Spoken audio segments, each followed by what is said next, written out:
Here we are Monday again. I hope everybody had a nice weekend. It's good to get on the water again. I know a lot of us got on, and we certainly did a nice 2.5-hour delivery from Melville down to Newport on the company beater boat. So it was a nice sail, a little breezy. The rig was a little out of tune, and Brad Reed crossed tacks somewhere in the bay and said hailed across to that the jib halyard needed a little bit of attention, but you know, it was a new halyard, had stretch. It was my fault, you know. We're just trying to get there, but anyway, it's good to see. It was a good bit of activity in Newport, so that was great to see. But so it was nice. It was summer, and what also a sign of summer here is we've got our nice summer issue, which came last week, which is nice. And on the cover there, a couple homies which you guys might know. I think Peter, you know that. Can you identify the guy there on the other side of the handles? Who's that guy? You know that guy. He's in your. Oh boy. Oh boy. Who? You got to hold it closer. Okay. The guy with the glasses, Westy Barlow, a young nipper who is now famous. And who's that? The other guy likes to wear a tablet around his neck like you. No. Oh, he's gonna be pissed. Anyway, that's already means.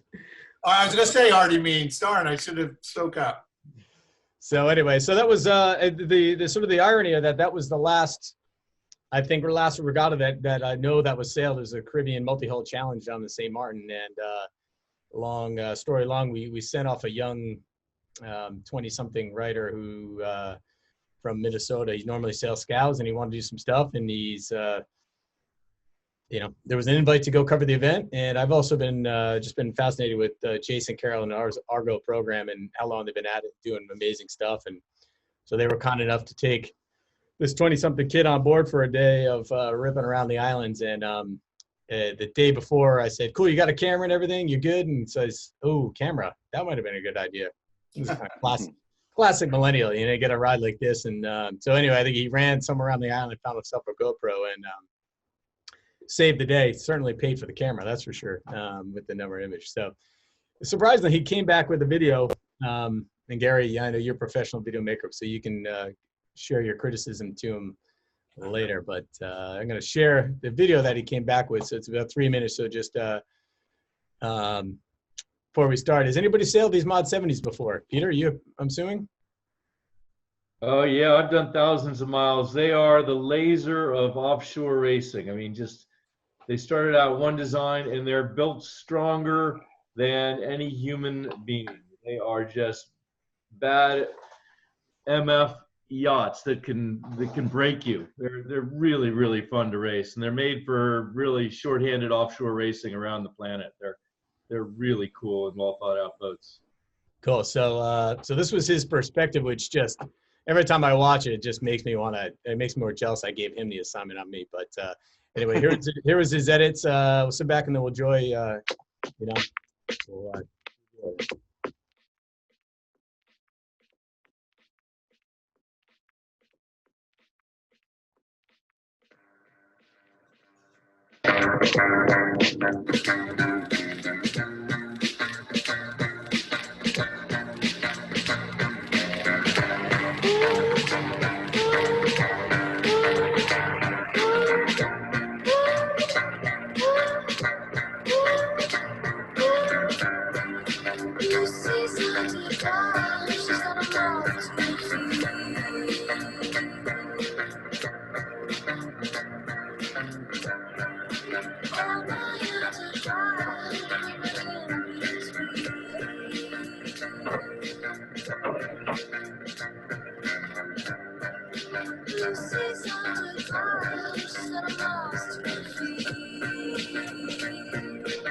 You've got your head hand on a button.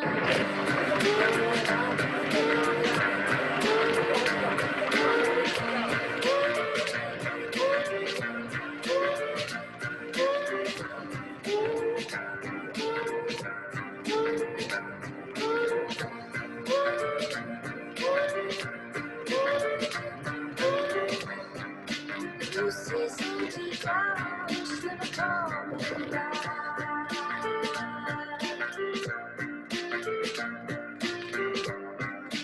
Am I still alive? As I don't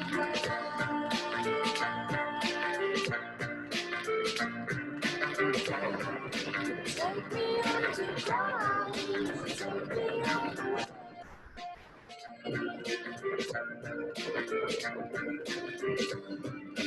Take me to the fire. Throw me in the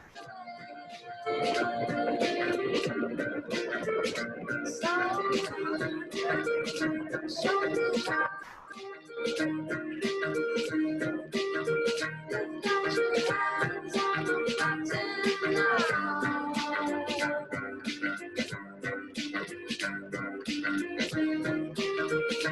Show me how. Got your hand on the button now.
All right. Anyway, Nice.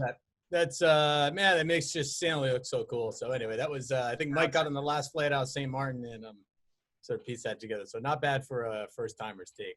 What do you think, Gary? I thought it was really good. My only criticism is I'd can the music and just listen to natural sound. Yeah, I think all you hear is everybody with their one-word sentences would have been better. But it's a great video. And did I see Larry Ellison's boat there anchored off? A quick shot of that early in the video. Quite possibly. So anyway, yeah, I hope you guys enjoyed it. We haven't shown that one yet, so that'll be we'll put that up soon. But super cool. I think I love that last bit of sort of looking behind Jason's shoulder, just the coolness of just, like I said, driving like a laser upwind just looks super cool. Right. Yeah, I'd like to have a seat like that on my laser. Yeah. Those seats are so comfortable. They're form fitted. There's two different sizes of them in the boat. There's one with a low back, one with a high back. The navigator's got one down on the nav station, and you just sleep in it. But they're very light and very comfortable. And the controls that he has there around the winch is a traveler. Then he's got a foot pedal, right like an accelerator or your brake in your car, which is the main sheet release. That's hydraulic. And then there's a little button with a knot with a little plastic ball on it that is the rig canter if you wanted to cant the rig to leeward, which you wouldn't do. You'd only do before a maneuver or something. So as long as somebody's holding on to the sheet of the head sail, you're totally safe. I mean, what could go wrong? Unless you want to just Google Mod 70 capsize, and there's some incredible. I think there are two really, really great videos of those boats going over. How much can you cant that mast down or up? It goes about 15 degrees. Oh, a lot. The hard part and the grinding is really hard. The easy part is if you cant it before the tack or the jibe and it goes clunk to the new side, Ooh. and it's done. But in moderate conditions or lighter conditions, you're always trying to keep the mast perfectly vertical on the horizon. You just line it up right there from the grinding station, and then you plug the hydraulics into the mast canter, and you can imagine it's pretty hard work for 4 guys or less to grind the weather shroud up against the force of the wind with the power of those boats.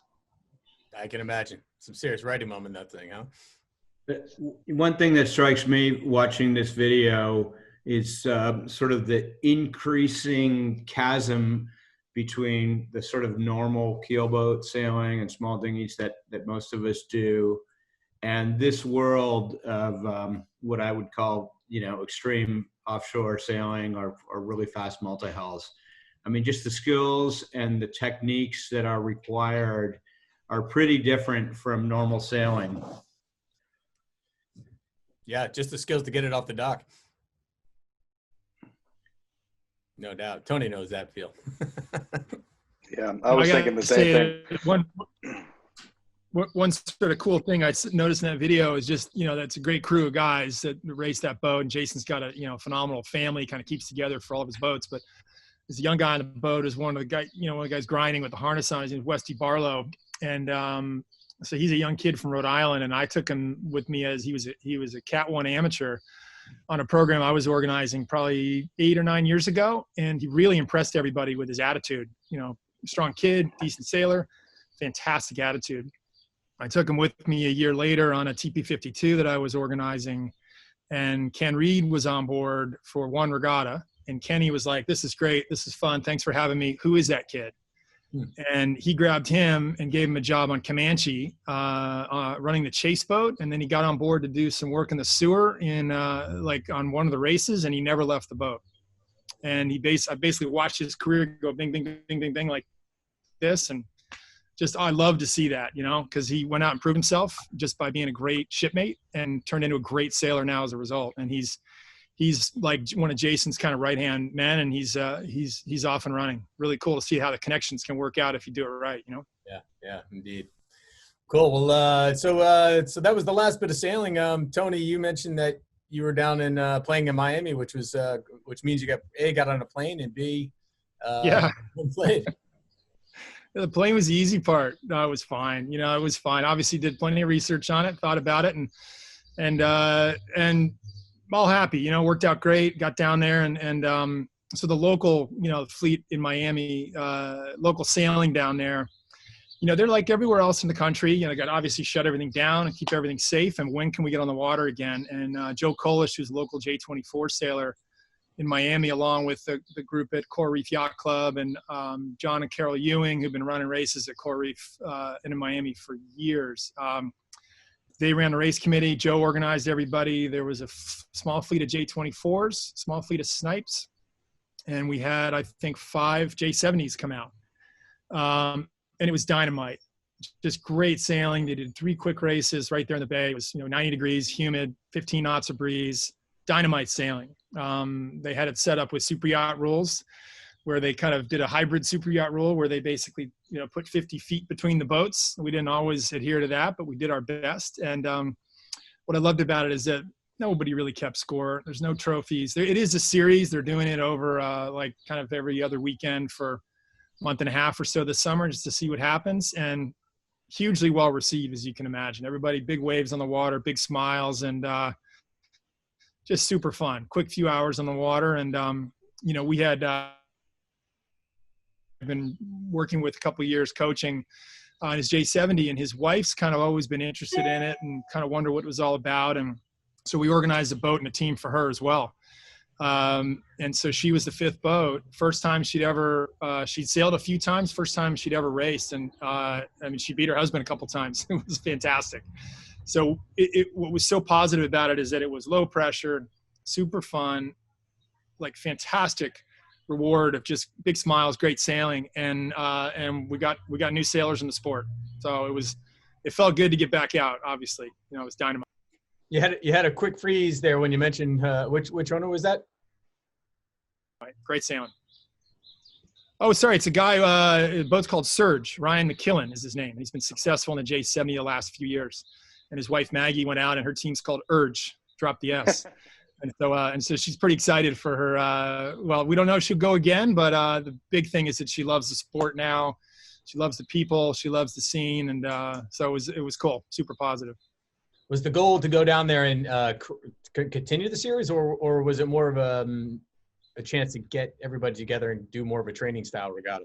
It was a little of both. We went down a couple of days early and did some fun training. And what was neat about that is we did a little match race format with another team. Actually, Taylor was on board the other boat. A woman named Pamela Rose, who does quite a lot of J70 racing in Miami. And we basically set up a kind of a match race training, and it was awesome. Did 3 hours of sailing and just spectacular learning for everybody and just really fun. That was neat. That's cool. What was the one? Hey, Tony, can you talk about the J70 series in Houston that's coming up? Yeah, I don't know much about it. I mean, we've seen some press release. I know that JVJ's kind of put it together down there in Houston, and hopefully they get good numbers. I mean, that's it's exactly what we need. It's tough for the big organized regattas to get things going, but if we can get small groups kind of organically out there on the water, that's maybe how we enjoy the racing and the owners enjoy their learning and the teams kind of stay together. So I think it looks good. I don't know much more about it than that, other than I think they're starting, I want to say they're starting in maybe July. I know it's at least starts in August and goes through September, October. It's 4 weekends? I believe so. Yeah. Yeah. So it's good. That's great. How about you, Steve? Coaching ramping up out there? Yeah, things are slowly opening up, and I've been driving up to Newport Beach and coaching a few 420 teams. And I actually got to go sailing the other day, which was really fun. They said, "Hey, coach, can you hop in and drive a little bit for the crew, and then crew a little bit for the skipper of the team that I'm coaching?" And we did that, and it was just amazing to go out on the water and just go sailing again. You forget how much you love it till you get back out there. Just driving a 420 upwind for a while with a nice southerly breeze, then going downwind and swerving around on the waves and pumping and talking about trimming technique. And I had a blast.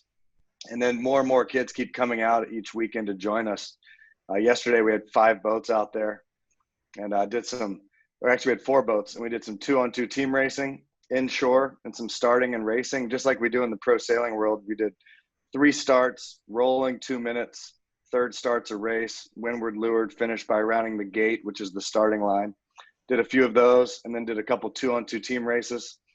By then in Newport Harbor, it's like a party up there. More and more boats keep coming out on the weekends, and I've been going up there every Sunday for a few weeks. And so then we shift out to the ocean. We go out to the ocean, the kids get to eat lunch on the way out. And then yesterday we had 10 to 15 knots, nice swell and chop, and did some tuning and downwind technique and downwind planing. Everyone's having a great time. Was there now that you got a chance to sort of get into the boat, was there anything you picked up technique wise that changed how you coach the boat? Yeah, well, one, I'm getting old and I feel fat. Like pumping the main, it felt like I was pumping like a piece of tissue paper, compared to an Etchel's main or something. I pull on it and I like jibe the boat on the first pump. Like, oh, okay, I'm a little big, I got to slow it down a little bit. But yeah, technique wise, I learned that it was big swell and chop, and the swell was moving so fast that you couldn't really catch it. And I got back into the steering with your weight. I was trying to head up, stand up, pump the main against the heel and try to keep the boat dead flat on the pump. But I was standing too much to the high side, and we were heeling to windward as I was pumping, making the boat want to bear away when I wanted to go straight. So I started to get a little more sensitive of literally keeping the helm neutral the whole time and trying to swerve around like I used to do in the 470 in the Olympic campaign. And we would find much better speed that way, but it's actually really challenging. So it was a little bit more of moving less, feeling the helm, communicating the helm to the crew, and trying to get everyone on the same page so we could keep the helm neutral more often. Yeah, good advice. I remember watching a video of Stu McNay just with that similar stand-up style. Just it's so beautiful to watch, just how efficient he is surfing.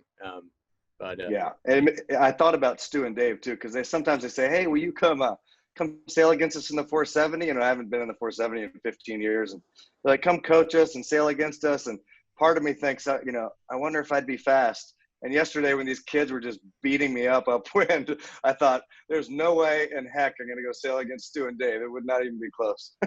They're so much better. It's ridiculous. If this 14-year-old's kicking my butt upwind, you know, Yeah. it's time in the boat too. And these kids have been training, like they're super keen.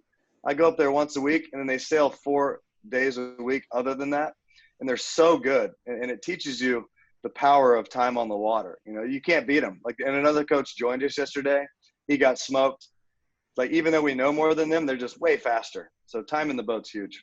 Yeah, no doubt about it. Well, I think the 420 is probably kind of a real overlooked class here for guys of our age as well. I know Sail Newport has started kind of a weeknight series with kind of tapping into the family thing of getting adults and child into the 420s racing, which be pretty cool. Good idea. Yeah, super fun. Cool. Well, thanks for that, Jonathan. How about you? How about up north? What have you been playing on? I feel like I tell the same story week after week. There is a big boat regatta on the horizon, though. That a local person just invented this race called the Salish 200. So that's happening June 26th. It's a 200-mile race around Puget Sound, maximum crew of 5. So I plan to do it double-handed on my boat. So I did some upgrades on my autopilot system and just make sure that that's up and going, and doing a little work on my boat in preparation for that. Yeah, and Libby and I have also been sailing our Taser still. We went out again twice last week, and I sailed my Arrow twice as well. So that's pretty good. 5 days on the water last week. I'm counting as a success. There you go. Wow, that's awesome. Are you doing the double-handed race with Libby as well? No, I'm doing it with local guy Matt Pistay. Okay. Former Mel's 24 sailor, was it? Didn't he go? Yeah, he sailed a lot of smaller boats. He's a good up and coming. Well, he's not a kid anymore. He's in his 30s, but I still think of him as a kid. But yeah, he's been helping me get the boat ready, and really, I haven't sailed double-handed for a long time, so it's going to be fun to get back into that. Nice. All right. So you're going to get your weather routing through Peter Eisler, or what's your game plan there? Well, where we sail, weather routing is a pretty limited usefulness. So I think we'll just figure it out. Sorry, Pedro. You're welcome to consult if give you a call. That's okay. I am exhausted after 10.5-day virtual race to Tahiti, which just finished. Oh man, how'd that go? Oh man, I finished 1,900 out of 40,000 plus sailors. So, but there was a huge transition zone in the last 24 hours, and it was Saturday night. And Saturday night at about 11:30, I just pre-programmed as best I could in the amount of energy I had, and it totally screwed up. I just went sideways all night long. I woke up and I'd lost 1,000 places.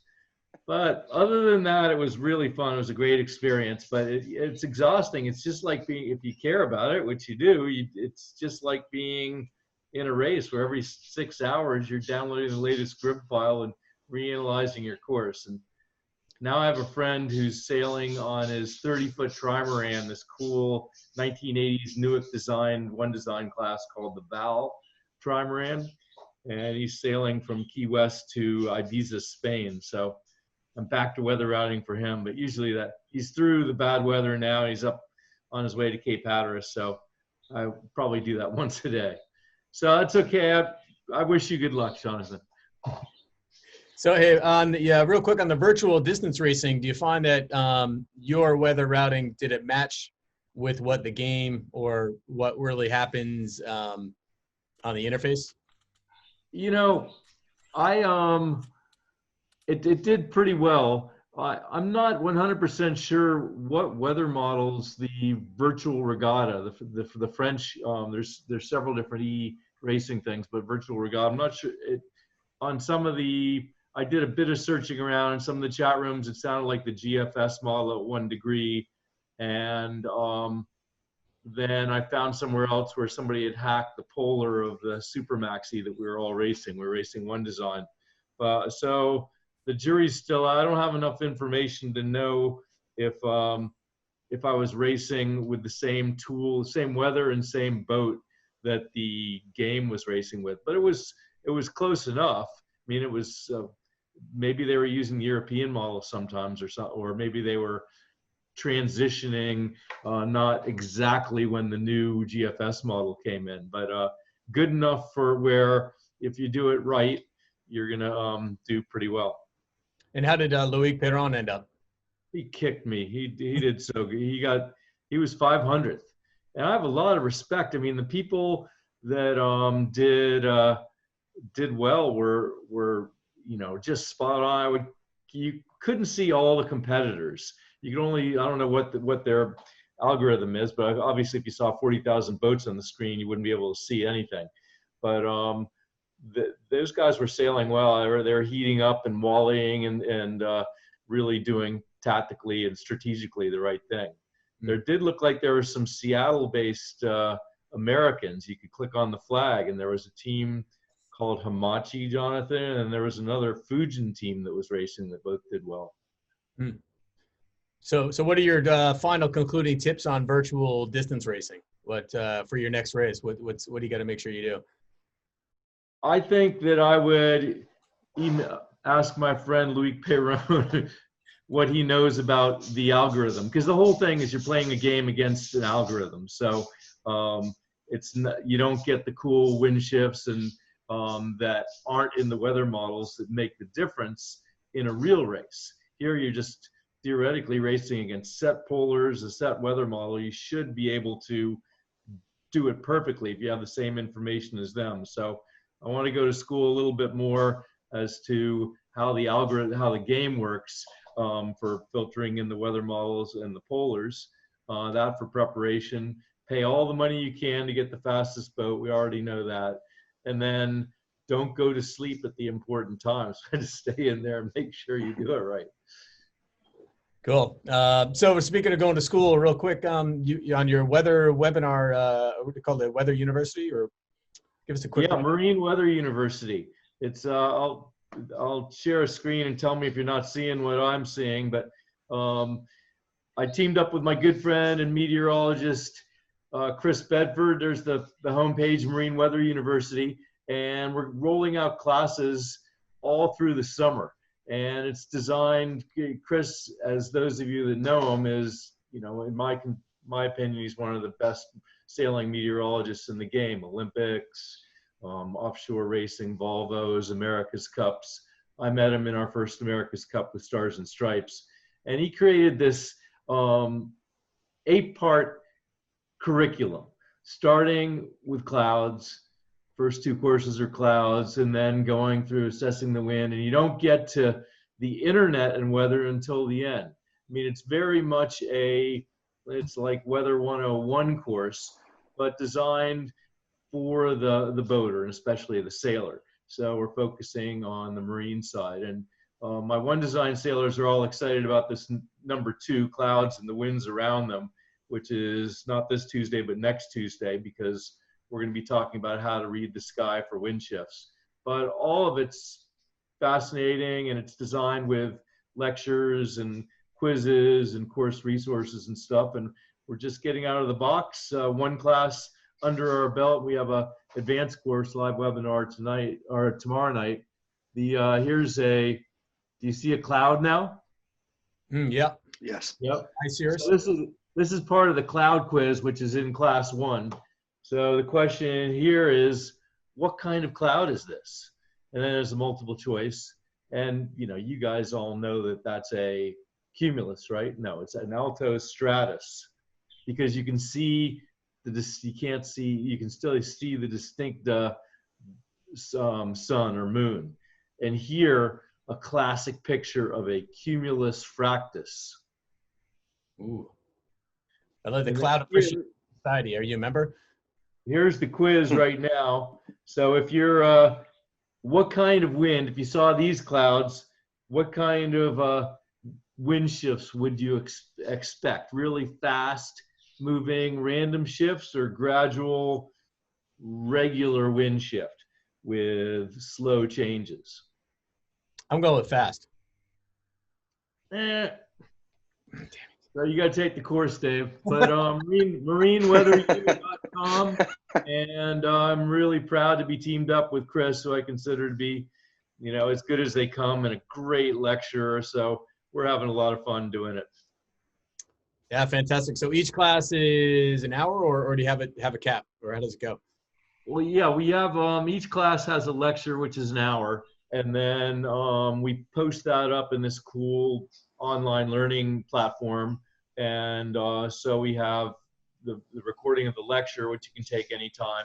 And then there's other course resources. There's Chris's slides from his PowerPoint, from his presentation.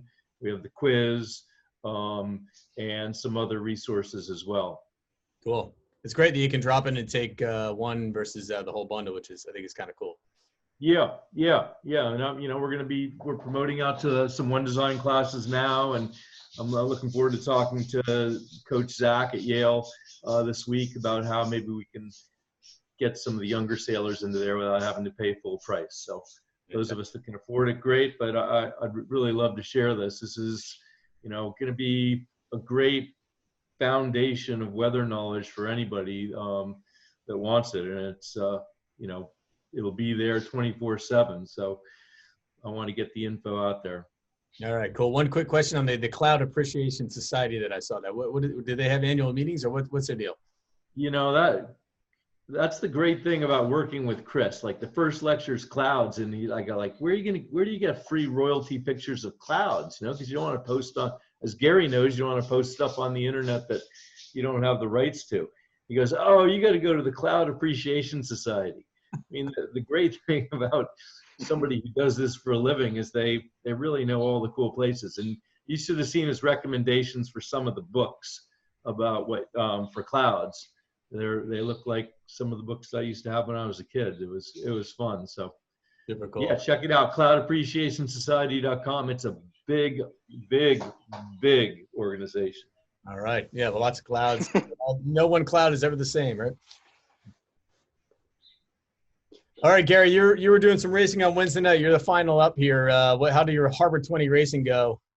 And what's the status down there in Annapolis? First of all, happily, Annapolis Yacht Club had 115 boats in a wide variety of classes out on the water Wednesday, and they had breeze. And looking at it, it seemed like nobody missed a beat and a lot going on. I ended up having to miss it. I was on a National Sailing Hall of Fame call where we made our final selections, and next week we'll announce it. I can't tell you anything, but other than there's 3 people that went to a place called Yale that are going to be honored, so you'll see their names, and they all deserve it. So that's what I was doing. It's good to see people out sailing again. Annapolis Yacht Club, we're going to get some junior sailing going. Certainly a lot pared down, and but there's going to be some racing, and we'll feel our way along with that. And for me, I've been going out in my 32 and going upwind for a couple hours and setting my asymmetrical spinnaker. I take one person at a time. I get to steer upwind, and I let them steer downwind, and I do a little spinnaker trimming. So that's my report. Other than that, I have a World Sailing board call this afternoon with a long laundry list of issues to deal with. What's the priority number 1? Well, how do we recover from the Olympics being delayed for a year? That puts our finances in a tailspin. And then what we got is, do we host between now and a year from now? And that's a darn good question. We've canceled everything pretty much at an international level for 2020, but when do you crank it up, and how do you do that for 2021? Big issue, a lot of discussion, and there's some good people on that board. I always like listening to Torben Grail, who's got good viewpoints, and Scott Perry from Uruguay. So anyway, that is on my docket. We've got a new version of the rule book coming out. Does sort of the COVID and this social distancing come into play anywhere as an appendix or anything? Not in the Racing Rules of Sailing, which I sure hope comes out in time in early 2021.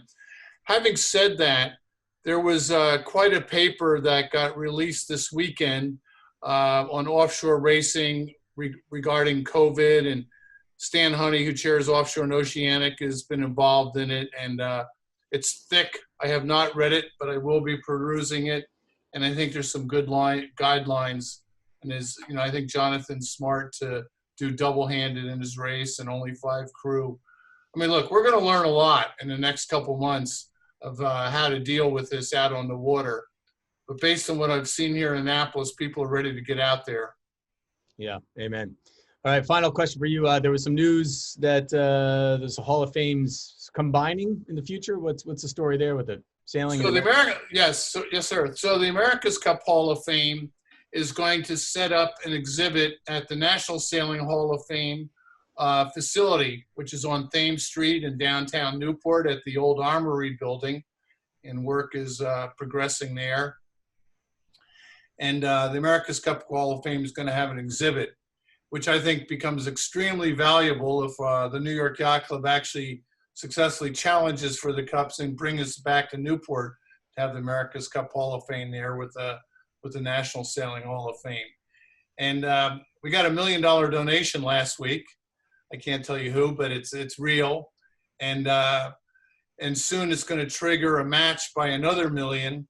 So we've actually, the move to Newport is proving to be very good on the financial front. And I think that facility at the Armory is something that everybody on this call and sailors all over the country will want to go visit when it opens in about a year and a half. Okay, cool. Well, we'll look forward to that. In the meantime, keep going for the money, right? It's got to be. All right, team. Well, it's good to catch up. I think we're run up to our 30-minute window, and it's time to go play. Beautiful day here, so let's all go do it. Thank you, Dave. Thanks, Dave. Good to see you guys. Great to see everyone. Yeah, likewise. Have a good week, everyone. Take care. Keep that helm neutral, Steve. All right, Jets. We'll see you next week. Bye.